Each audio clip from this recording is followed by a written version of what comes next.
When I went to the savannah with my pet dog Kyle last summer, I found a bear-looking animal running around a lake. It looked scary. It had such cool colors, a lion face, a black rabbit body, and a red panda tail.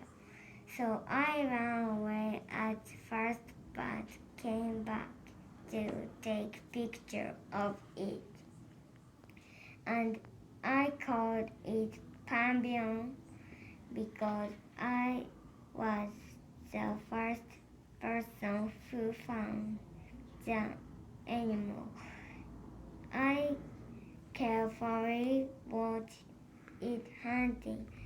It liked to eat colorful zebras, and it lives in the savannah.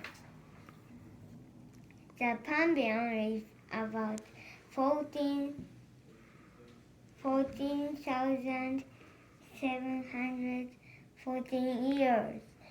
When I first saw Panbion, I thought it would eat me as a snack, but now I think it is not scary.